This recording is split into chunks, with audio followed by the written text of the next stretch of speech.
Hello, you are listening Radio MIDWS India.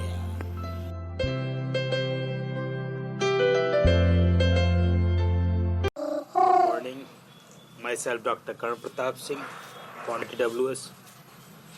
Today a special person with us, Dr. Surya Narayan Gautamji, a renowned professor of Sanskrit, and he is famous for his scientific Vedic knowledge. He has been awarded with many awards from various organizations, and he has written a number of books. And nowadays he is on a mission, establishment of Aryavrat Vidyapeeth at Rewa, Madhya Pradesh, a proposed university under the DINOVAC category. He has been developed a team of intellectuals, financiers, social activists in last few years, and MITWS is an intellectual partner of the proposed DINOVAC category university. 300 acres of land is under the process of purchasing at Rewa, Madhya Pradesh. The syllabus and the course content, along with the document required for the approval of the said university, is under process, and shortly we will submit it to the concerned authorities. Today's Professor Gautam will say a few words about his dream project, and for any query you can easily contact to MITWS. Our mobile number is 86-305-83793. For better communication with the academicians, we have also started a WhatsApp group and a Facebook page for Aryavrat Vidyapeeth. We are in the process of designing innovative course modules where we are trying to integrate Vedic knowledge along with the modern science and technology. We are trying to develop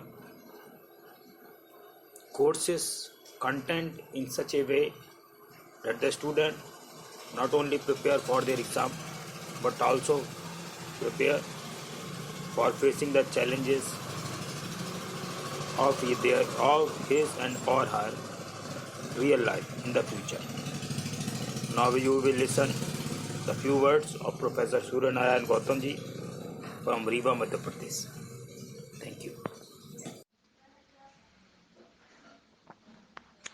मैं doctor Surya Narayan Gautam Rewa Madhya Pradesh से MITWS के संस्थापक doctor करण प्रताप सिंह जी को बहुत बहुत धन्यवाद देता हूं, जिन्होंने मुझे इस कार्यक्रम के लिए स्मरण किया।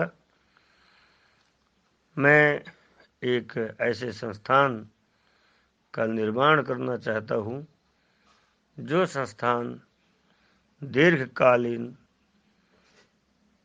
बन करके और भारत देश के अस्मिता को अक्षुण्ण बनाए रखने में महान योगदान देगा।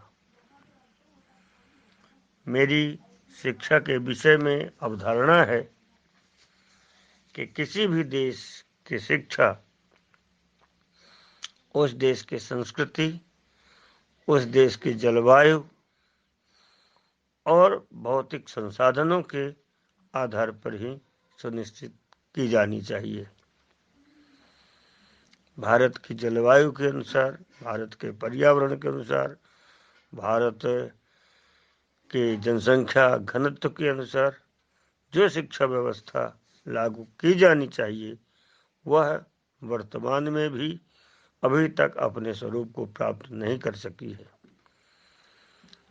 मैं एक ऐसे संस्थान की स्थापना करना चाह रहा हूं जो विश्व में एक अद्वितीय होगा। उसकी परिकल्पना में सबसे जो अहम बात है वह ये होगी कि उस विश्वविद्यालय परिसर में प्राथमिक, माध्यमिक और उच्च शिक्षा के साथ उच्च स्तरीय शोध का भी समावेश होगा।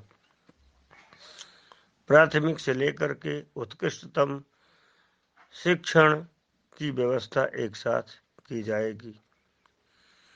साथ ही इसमें इतना बड़ा परिसर होगा जिसमें कम से कम 10,000 छात्र, जिसमें यह एक पहला प्रयोग भी होगा कि सहशिक्षा का प्रावधान नहीं किया गया है।